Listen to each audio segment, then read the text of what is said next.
Hoş geldiniz. Thank you, everyone. Thank you for coming, and thank you to the Yunus Emre Enstitüsü for having me for one of their young scholar seminars. My name is Liebenau, and I am in the final year of my PhD at the University of Oxford. And my background's actually in chemistry, so I did my undergraduate degree and my master's in chemistry at UCL, which is just around the corner from here. And I then transitioned to working on immunology, so I'm working kind of at the interface of chemistry and immunology. And the title of my PhD project is The Development of Small Molecule Tools to Study Inflammasome Signaling. Now, I'll break down what that means, but broadly, my research is on using chemical approaches to try and study chronic inflammation and different ways of blocking it. So firstly, what's inflammation? Inflammation is characterized by four things: calor, rubor, dolor, and tumor from Latin. And these are heat, redness, swelling, and pain. And I'm sure you'll all be familiar whenever you've had any sort of inflammation in your bodies that you'll be able to recognize those things. And so it's a response to infection or injury that naturally happens in our bodies all the time. And it's important in helping with tissue repair when there's damage.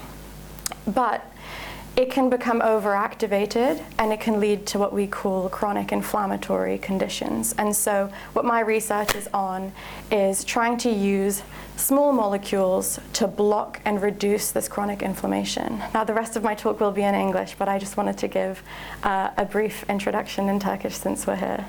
So, enflamasyon nedir? Enflamasyon, enfeksiyon veya yaralanmaya karşı verilen bir tepkidir. Aynı zamanda doku aranımını düzenler.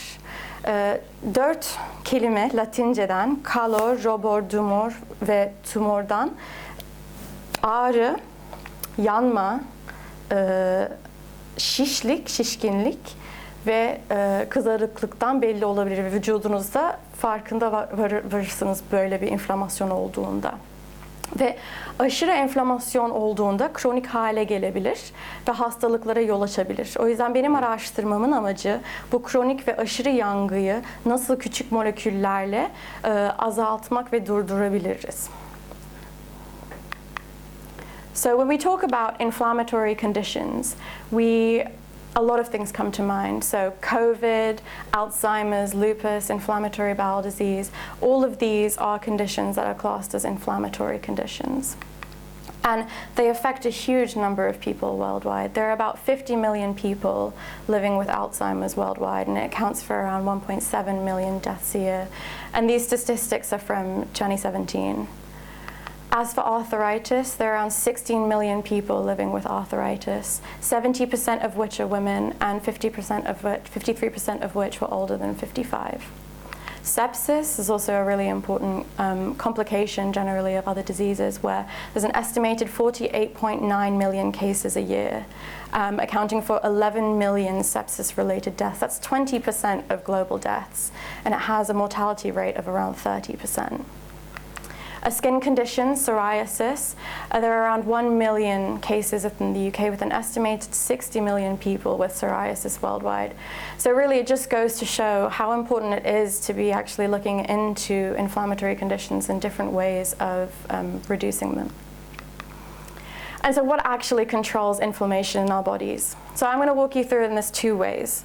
We have what we call epithelial cells. These are barrier cells, so your cells around your organs. They're generally your first line of defense, if you think about it. And then we have a class of cells called myeloid cells, and these are derived from your bone marrow. The one that I work on the most are called macrophages, and these have a characteristic where they're called phagocytic, which basically means they engulf things, they eat things. And so when something harmful enters your body, they gobble it up, they say, you know, this is bad, so they release chemicals, and those chemicals then call over other cells. Next class of which, often the first responders, are called neutrophils. These also are phagocytic, so they eat things up. And they do something really cool where when they find a harmful stimuli, they sometimes die by a way called netosis, where they release nets. And these are called neutrophil extracellular traps. And it's very cool. They're like spider webs. So the cell dies, it bursts, it releases these spider webs, and it traps all those harmful things. And then other cells come over and they eat them up. Mast cells, these are responsible for producing histamines. So whenever you have an asthma attack, or an allergic reaction to hay fever, for example, you can blame those cells for that. And then these funny ones here with the legs, these are called dendritic cells, and they're kind of the barrier between your innate immune system, which is what I'll talk about now, and your adaptive immune system. And when we say adaptive immune system, we're talking about antibody production and memory, immunity, and things like that. So the way that these cells actually sense infection and injury is through the use of cell surface and cytosolic receptors. So cell surface, we're talking about the outside of the cell or on that membrane. So this is an example of a cell surface sensor. And when we talk about the cytosol, we're talking about inside the cell. And inside the cell, there are some complexes like this one here, which is what I work on, called an inflammasome. And so inflammasomes do, as I said, they sense danger and invasion by pathogens or injury. And they drive the formation of these chemicals called cytokines that alert neighboring cells that something's wrong. But if they become overactivated, they can also lead to chronic inflammatory conditions.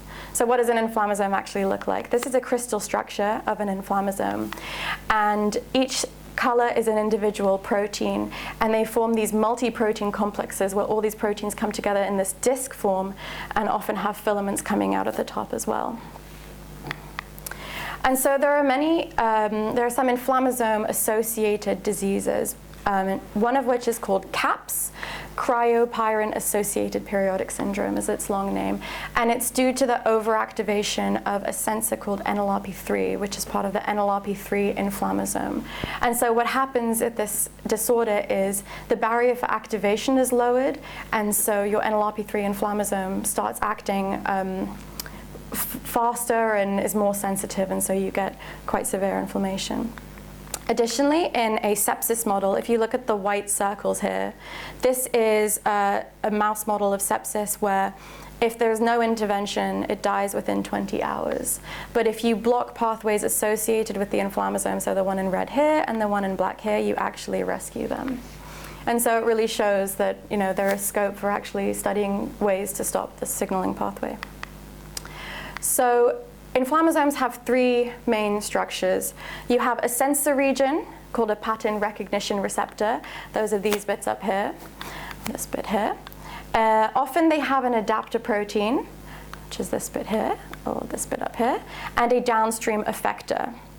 The most commonly shared adapter protein is called ASC. It's got a very long name. It's called apoptosis-associated speck-like protein containing a caspase recruitment domain. So we're just going to call it ASC. And what it does is when the inflammasome gets activated, it goes from a single protein, it binds with itself, and it oligomerizes, and it forms these long filaments. And the filaments then come together to form a speck. And so you have this big speck, which is your site of signal amplification, where you're getting your inflammasome activation. And what's interesting about that is that if we look at it in resting state, here you have your nucleus in blue, this is the center of the cell, and in green we have our ASC that I mentioned, and it's spread out evenly throughout the cell. But when you have inflammasome activation, you have a disease, for example, all of it goes to one site, and this is where the ASC speck is.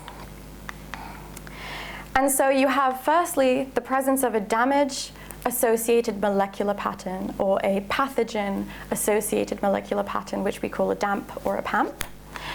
That makes your inflammasome form, saying something's wrong here, we need to start working. And then you get your ASC speck. And ASC then goes on to do some very important things. It cleaves an enzyme called caspase 1, and then caspase 1 has two jobs. The first one is to process these chemicals into their active forms. These are inflammatory cytokines, and they're the chemicals that I was talking about that go and tell the other cells to come. The second thing it does in this pathway is it cleaves a protein called gasdermin, and gasdermin then inserts into that cell membrane, and it causes these holes to form, and those holes are actually how those chemicals get out. And then finally the cell dies, a form of cell death called pyroptosis. So I've got a nice video from Kate Schroeder from the University of Queensland that kind of explains this process.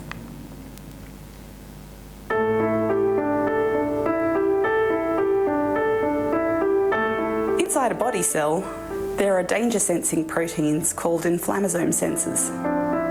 These dormant proteins detect when cells become damaged or infected with microbes. When such danger signals are present, these proteins are activated and the proteins begin to form an inflammasome.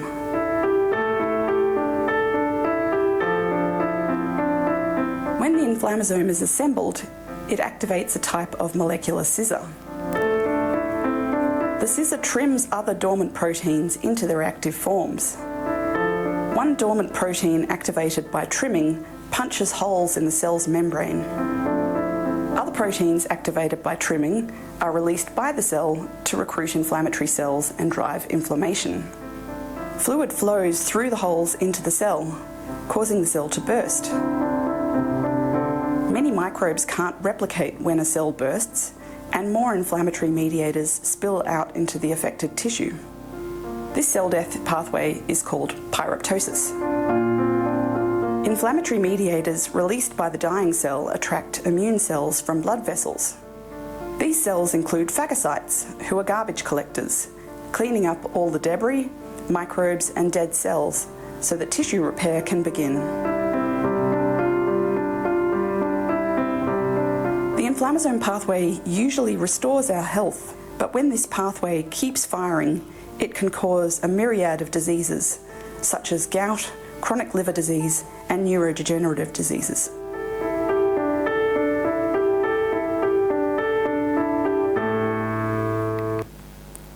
So, as the video mentioned, you have your sensors that detect individual signals. For example, UVB radiation activates the NLRP3 inflammasome, and the inflammasomes get their names from their sensor region. So salmonella activates the NLRC4 inflammasome, and these inflammasomes, they all share the same downstream pathway that I showed you earlier. So there have been many attempts at trying to block this pathway. This sensor, the NLRP3 sensor, has a really good inhibitor called MCC950. We use this all the time experimentally, but it caused liver toxicity, and so it couldn't be used for people. If we move down, there are no good inhibitors currently in the market. Caspase-1, again, there's a great inhibitor that we use in the lab, causes liver toxicity and poor specificity, and so it can't be used in people. Further down, Gasdermin D is actively explored currently, but its current inhibitor causes off-target specificity as well. Further down, when we talk about those cytokines I was talking about, IL-1. IL-1 inhibitors have been made, and they are actually used for people with rheumatoid arthritis, for example. But because they are at the end of this pathway, they actually don't stop the cell death that's happening, and so the cells are still dying and releasing all the danger signals to the surroundings. So it has limited use. It's also only administered intravenously, and so it's not as simple as just being able to take a pill at home. And then finally, IL-1 receptor antagonists. What these do is they block the receptors on neighboring cells to stop them being able to detect the IL-1 released from a neighboring cell. But it's similarly, it's after cell death, and it is intravenous as well. But what looks like this, where you have one signal, one response, actually looks like this in disease.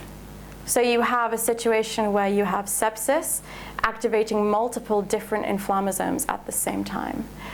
And so you can see from this that it's not as simple as just saying NLRP3 is activated by UVB radiation, let's just block NLRP3. And so really it's important to be trying to address this in a way that is actually effective for these types of diseases. How do we block inflammation right now? I'm sure you're all aware of ibuprofen, aspirin, antihistamines. These are what we call small molecules. And these are actually examples of non-steroidal anti-inflammatory drugs. Another version of treatment is biologics, and as the name suggests, these are things like antibodies and proteins. And they're actively used, as I mentioned, for things like rheumatoid arthritis, but again, they can't be put into pill form, and they tend to be quite expensive. And so a newer method has been to hijack the cell's degradation machinery. And what that means is inside our cells, proteins are constantly being made and broken. And one pathway that does this is called the proteasomal degradation pathway, where you have your protein, and this enzyme E3 tags it with these little purple molecules called ubiquitin. And then the proteasome says, I see this protein that's got this ubiquitin chain on it. It recognizes it, and it degrades it. Another similar pathway is called autophagy, and it involves the formation of a phagophore that engulfs all the cargo, fuses with another compartment called the lysosome, and then causes the degradation of those components. So we've got two main ones. And chemists have actually found ways of hijacking these pathways. So there's a small molecule approach called PROTACs, and these are proteasome targeting chimeras. And they were developed in 2001 by Kathleen Sakamoto, Craig Cruz, and Raymond Deshays. And their broad structure is like this. They have one end that binds your protein of interest, that's this side in blue, and then a linker that recruits the degradation, a molecule on this side that recruits the degradation machinery. So in this case, it's recruiting that proteasomal enzyme that I was talking about. And so what it's really doing is it's grabbing your protein and it's pulling it to the degradation machinery. And this is the first ever PROTAC developed. It looks large and complicated, but we do call this a small molecule, and I promise it's the only chemical structure you'll see in this presentation. But with all great things, PROTACs have their limitations. And so that enzyme I was talking about, the E3 ligase that you need, it's not present in all cells to the same degree. And so if you want to degrade something in this blue cell over here, but it doesn't have that enzyme, it's not going to work. Also, expression levels vary, so it might be there, but it might not be there at a high enough degree, and so you're not going to see your effect. If we look at the other end of the molecule, you need something that can actually bind the protein that you're trying to get rid of. And that can be quite challenging. It's not always easy to design molecules that bind your protein of interest, and we call that ligand availability. Also, that thing that connects the two ends of the molecule, your linker, you need to play around with how long it is, because you need the conformation of the protein you're trying to get rid of and the degradation machinery to be in the right way. And finally, the bit that's hardest to predict is how does the drug actually interact with your body? How long does it stay in your body? How quickly does it get cleared out? What's its toxic dose? At what time is it most effective? And those can also be bottlenecks. But the thing that I'm most interested in is PROTACs tend to only degrade small individual proteins. They haven't been really shown to degrade large protein complexes or organelles. And that's really why AUTACs are really interesting. So AUTACs are essentially the same, conceptually. You have one end that binds your protein of interest, a linker, and the other end recruits your degradation machinery, except this time it's recruiting autophagy. And these get their names from autophagy targeting chimeras and autophagosome tethering compounds. So these two techniques are small molecule approaches. They're both intracellular, so they're inside the cell. They use slightly different degradation pathways. And what's interesting about this is that using AUTACs and ATECs, they've actually been able to degrade large non-protein biomolecules and large protein complexes. And that's relevant for me because, as I said, I start in this system where ASC is diffuse. It's small and spread out. And then it all goes into this one site, so big that I can see it in a microscope. And this is actually what that looks like in 3D. It's got these filaments coming out of it, and it's about 1 micrometer in size, which is actually quite large. And so that poses the question is, if I'm trying to degrade an inflammasome, is it going to be too big for the proteasomal pathway? Do I need to try and use a different pathway? And PROTACs, they've been moving through clinical trials, which is really promising to see. They're often used for cancers, myeloma, breast cancer, generally in early phases, but they are making their way through, which does show some promise in the use of that technology. And actually, as of November last year, the first paper on the degradation of NLRP3 with a PROTAC was published by Matthias Geyer and Michael Goodshow. And what they were able to show is they studied, those chemicals I was mentioning, those inflammatory cytokines. You can measure how much is released from a cell when inflammation is present. So here you've got, in the gray bar, you have full inflammation when you have inflammasome activation, and they've normalized it to 100. And these different colored bars are different modifications of their PROTAC drug. And if you look at the orange one, you can see that it's got a really good amount of degradation. And our positive control here is that NLRP3 inhibitor I was mentioning, MCC950. And so it's really quite great to see that this technology is actually being applied to inflammasome research currently. But that's still the sensor. So what about ORTACs? ORTACs are not in clinical trials yet. They're much newer. But there have been many papers that have been published that show the degradation of mitochondria, which are very large, as well as lipid droplets. And so that's kind of some scope to show that you can use these small molecules to actually force things to be degraded via autophagy. And so that brings us to our question, okay, a PROTAC has been published to be able to degrade the sensor part of the inflammasome, but can we use it to degrade the entire thing? And if it's too big, will it be better to be degrading it by autophagy?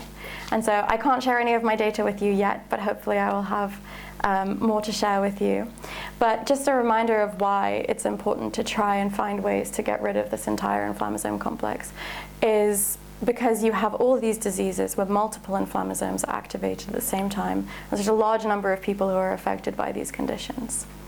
And so hopefully in a couple years we might actually be seeing really effective small molecule approaches to blocking inflammation caused by inflammasomes. And with that, I'd like to thank the labs I work with, Jelena Bezratika's group, who's my biology side, and Stuart Conway is my chemistry side. And thank you all for coming, and please ask any questions if you have any.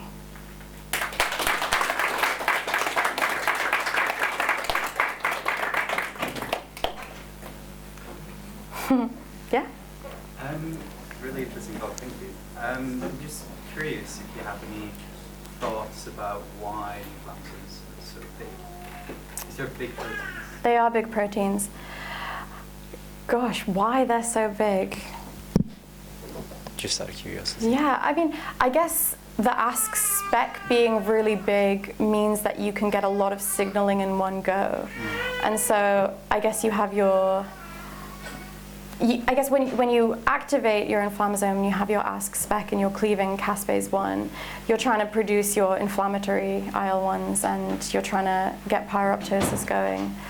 And so I guess it would make sense to have a fast and heightened response to have a larger complex. It's very fast. So when ASC is activated, it's what we describe as like prion-like. It seeds incredibly fast, and within 15 minutes you're getting activation. So it is a very fast response, and I guess its size might help it be faster. I'm not sure exactly. Can I follow up on that question as well? Yeah. Do you ever see combinations of different sensors? Or, combination of different sensors in the same inflammasome complex? Yeah, so I actually haven't looked into that, but yes, I think there are some studies that have shown that you can get recruitment to the same spec. And actually what happens is if you get that ASC spec and you put it into a cell that isn't activated, it actually will recruit all of the ASC in the cell to that same spec. And so if you do kind of color and you can stain one cell one color, and if you put like GFP tagged ASC spec in, then you can actually see all of it going to the same spec, which is really interesting. Very cool. Thank you. Yeah? This might be like wait, let me get, sorry, they're recording.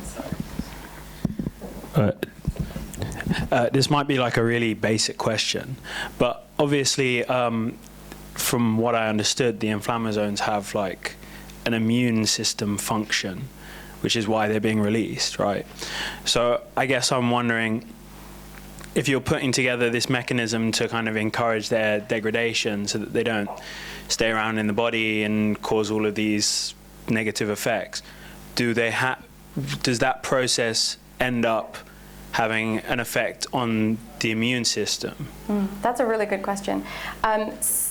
Yes, it would, but it would only be applied to conditions where it becomes overactivated. And so I guess you could use inflammasome inhibitors or degraders in a way where, for example, if a patient has flare-ups of an inflammatory condition, if the drug acts fast enough, once they start the flare-up, you can give it to them, and then it would reduce that inflammation to a lower level. I think it would be quite hard to get it to completely zero, and you wouldn't want it to anyway, because you need, as you said, you need your inflammasome to be functioning. So in cases where people have flare-ups or where they have an ongoing condition, its potential is to be as a treatment for cases like that, rather than just a standard person with no inflammasome-related chronic inflammatory condition. Okay. Because that's a consideration, yeah.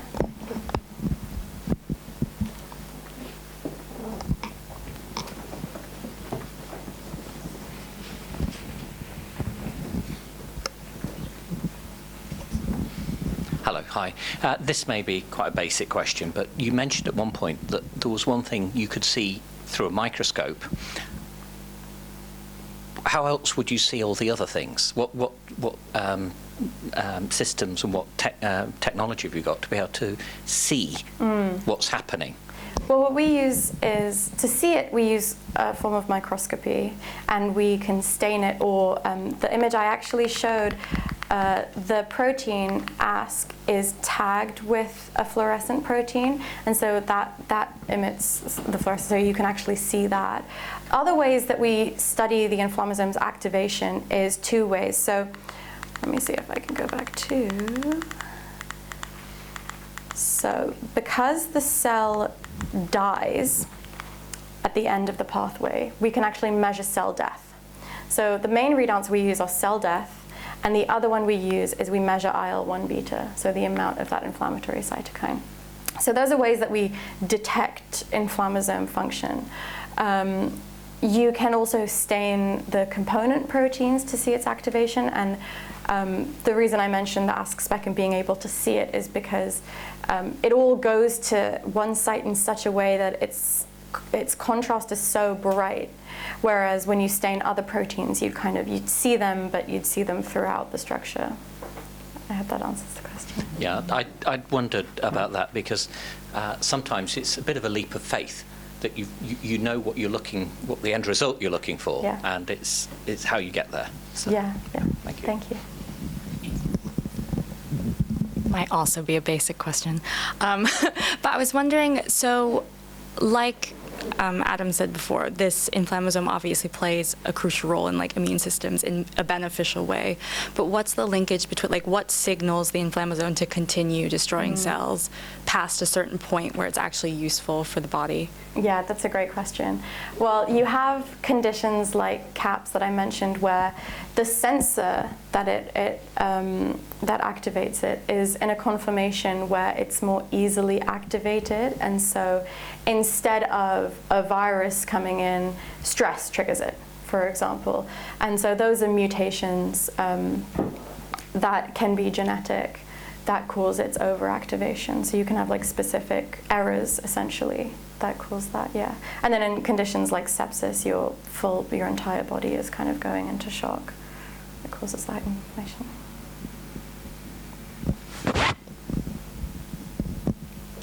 Hi, Ada. As you described cell death through pyroptosis here, can you explain the difference between apoptosis and pyroptosis? Yeah, so roughly apoptosis is like programmed cell death, and it's not inflammatory. So when cells die by apoptosis, they're not alerting neighboring cells saying there's danger here, come help. Whereas pyroptosis is what we call inflammatory cell death. And so when the cells die by pyroptosis, they're really alerting cells around them that there's a problem here. So those are the main, we kind of term apoptosis as non-inflammatory cell death, and pyroptosis is inflammatory. Thank you.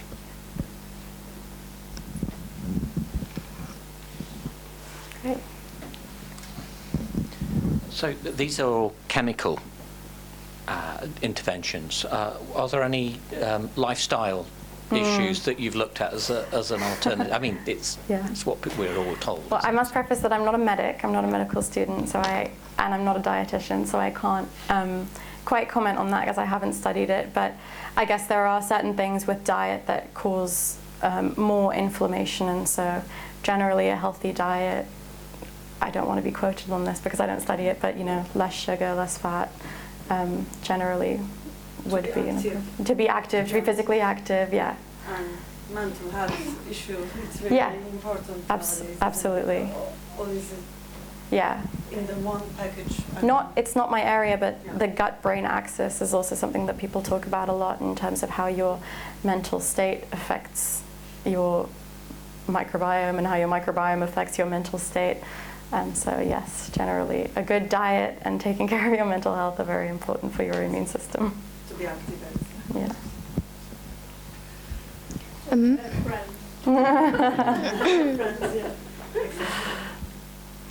So I don't have a biochemist background, so apologies if this is also a simple question, but would you class what you're developing as an immunosuppressant drug?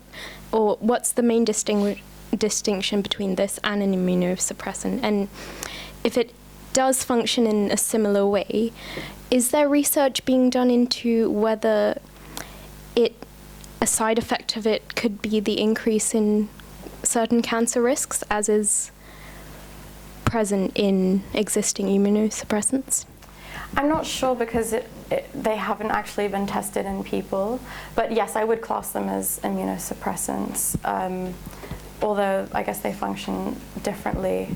And in certain cases where patients have such severe complications, sometimes you do have to take the consideration of, is this treatment worth the risk of the side effects? And that's a really hard decision to make. It needs to be made by the individual with, I guess, close consultation with their doctors. So I don't know as of yet because it hasn't entered clinical trials for inflammasome degradation yet. But it's a good question. Great. Thank you so much for coming, everybody, and thank you for the questions.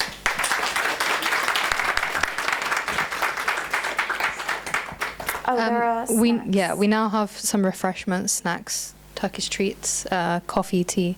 So help yourselves, mingle.